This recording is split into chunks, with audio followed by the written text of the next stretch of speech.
Ngayon, i-discuss natin ang operation on functions. So, meron tayong objective.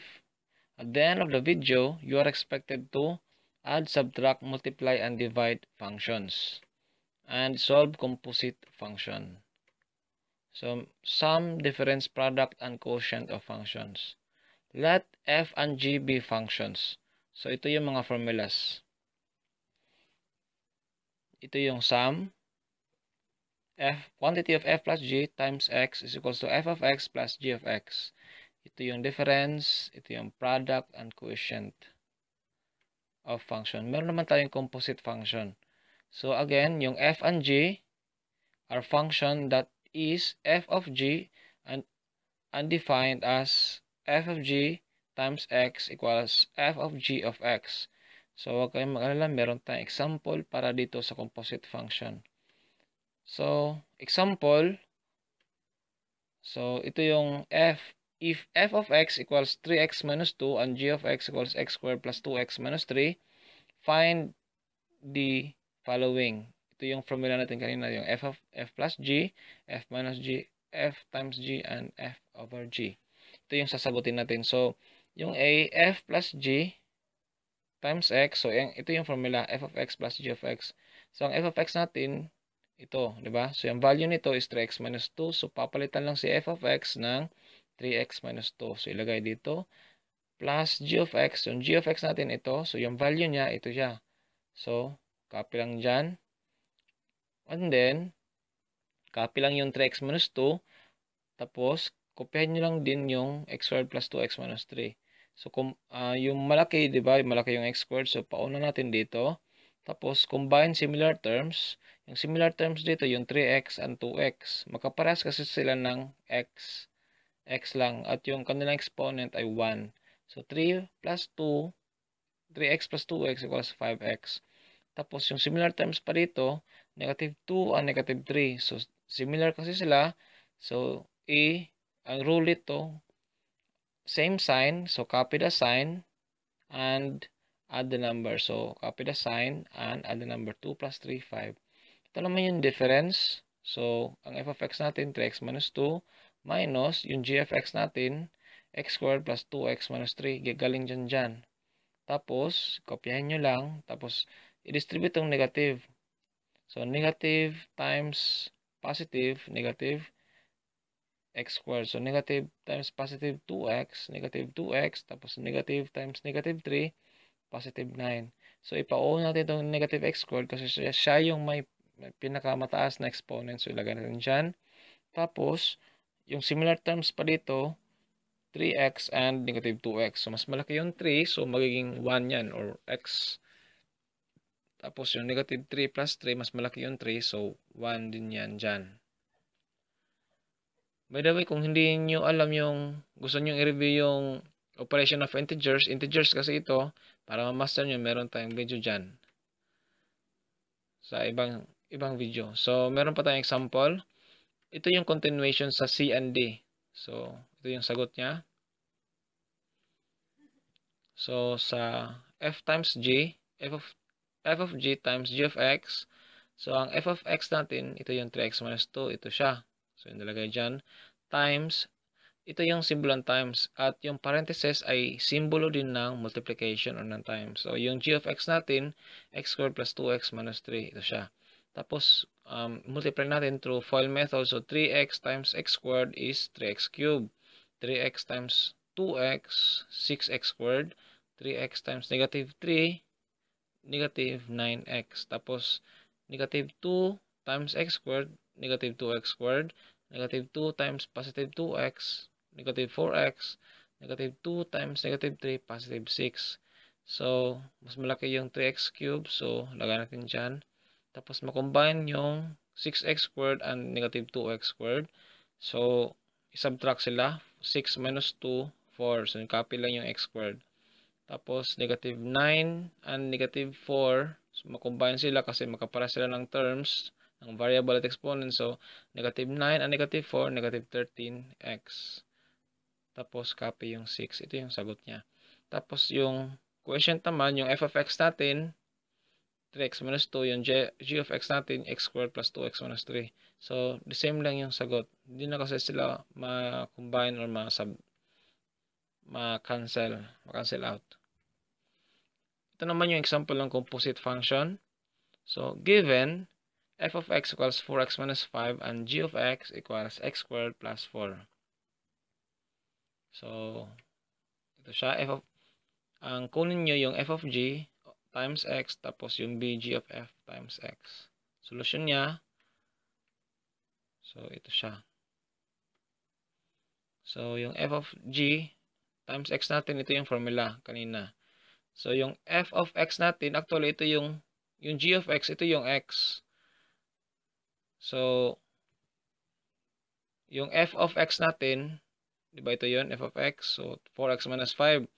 Tapos ngayon, si x, pinalitan ng g of x. So, hindi na siya x. Hindi na to x. So, g of x na to. So, equals to 4.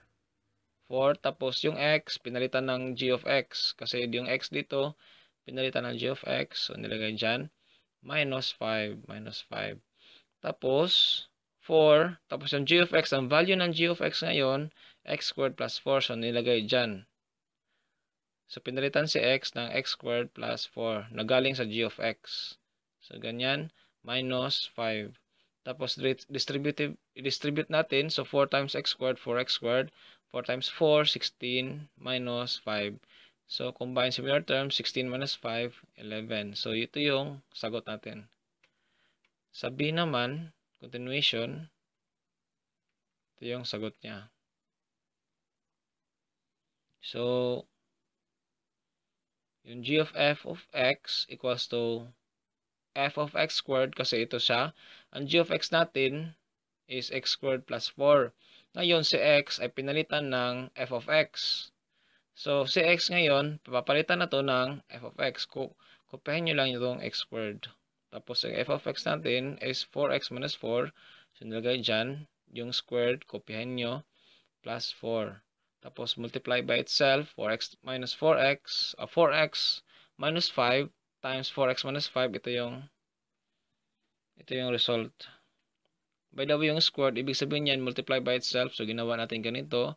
Plus 4. So, ang sagot nito, by FOIL method, ganyan. Ito siya. Tapos, makombine yung 25 and 4. So, 25 plus 4, 29. Ito yung sagot nyo. By the way, sa FOIL method, again, 4x times 4x, 16x squared. 4x times negative 5, negative 40x. And negative 5 times 4x. Negative 20. So, negative 20 kasi ito. So, naging negative 40x. So, diniretso na. So, meron pa tayong halimbawa. Exercises. So, determine the following function. So, ito yung hahanapin natin. So, merong sagot dyan. Solution. Sa number 1, sa letter A, f plus g of x. So, ito siya. So, si v, ito siya. So, x squared plus 5x plus 4, ito siya. Tapos, plus, ang g of x natin, ay yung g of x, ito, x squared plus 2x minus 8. X squared plus 2x minus 8. Ito, bali, si v of x, ito si g of x. So, combine nyo lang yung similar terms, x squared and x squared, 2x squared, 5x and 2x, 7x, and 4 minus 8, negative 4. Ito yung sagot. Sa B naman, multiply nyo lang. Ito yung, ang f natin, x plus 3. Ang g naman natin, x squared plus 2x minus 8. So, hindi pala to g. P pala to. So, yung p natin, 2x minus 7. So, multiply nyo lang. So, paumanin dito, ito ay p sa given. So, multiply nyo lang through FOIL method. X times 2x is 2x squared. Ito, tapos ito, negative 7x. Then, 3 times 2x is 6x. And 3 times negative 7, negative 21. So, combine nyo lang yung similar terms. So, negative 7 and 6. So, negative x minus 21. Sa C naman, sa difference, yung P and F, ito si P, ito si F. So, si P, 2x minus 7, ito siya. Minus, yung F natin, x plus 3. So, kopyahin nyo lang ito, tapos i-distribute itong negative. Negative times x, negative times positive 3, negative 3. So, combine similar terms, 2x and negative x, x lang. Tapos, negative 7 and negative 3, negative 10. Ito naman sa v over g. So, ang x squared, ang v natin, ito, x squared plus 5x plus 4. Tapos, yung g natin, x squared plus 2x minus 8, nasa baba. So, ngayon, the same answer pa rin. Ang ginawa lang dito, finactor siya. Factor out ito. Ang factor nito, ito siya. Ang factor naman ito, ito. Wala itong makakancel, walang makakrush out. Kasi walang makaparehas pala itong x plus 4. So, makrush out to. Bali, ang sagot dito, ang sagot dyan ay makrush out ito. Pamanhin makrush out ito. May iwan na lang x plus 1 and x minus 2. So, ito yung magiging sagot. Ito siya. X plus 1 and x minus 2.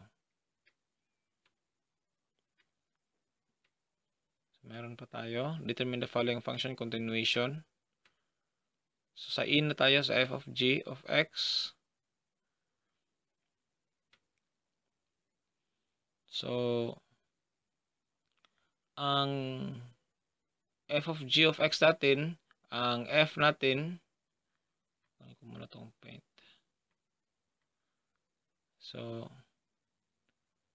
ang f of g of x natin ay, ang f of x, ay ito yung f of x, yung x plus 3. So, x plus 3. Ngayon, si x ay papalitan ng g of x. So, ang g of x natin, x squared plus 2x plus minus 8. So, yung nilagay dito, plus 3. So, combine nyo lang similar terms, yung negative 8 and plus 3. So, negative 5. Ito yung sagot. Ngayon, v of p. So, ito naman ang sagot. Medyo mahaba pa siya.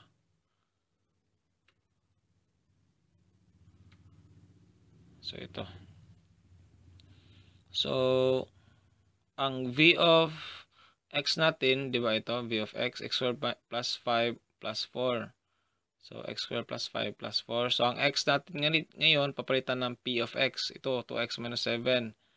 So, ngayon, si x, papalitan ng 2x minus 7 square plus 5x. Yung x natin, papalitan ng 2x minus 7 plus 4. So, ang 2x minus 7 square, kasi may square dyan. So, may square dito. So, ito, i-multiply by itself. Ito siya. Then, plus 5 times 2, 10x. 5 times negative 7, negative 35, plus 4. So, ang sagot naman nito, true foil method, ito siya. Ito ang sagot ng true foil method. Tapos, na combine similar terms, na ma-combine dito, ay ito negative 14x and negative 14x maging negative 28x. Tapos, yung 49 kinumpya lang. Tapos, kinumpya yung 10x minus 35 plus 4. So, ganyan. So, combine similar terms. Ang similar terms dito yung negative 28 and negative positive 10. So, dahil kapara sila ng term, yung x, so magiging negative 18. So, what you learned?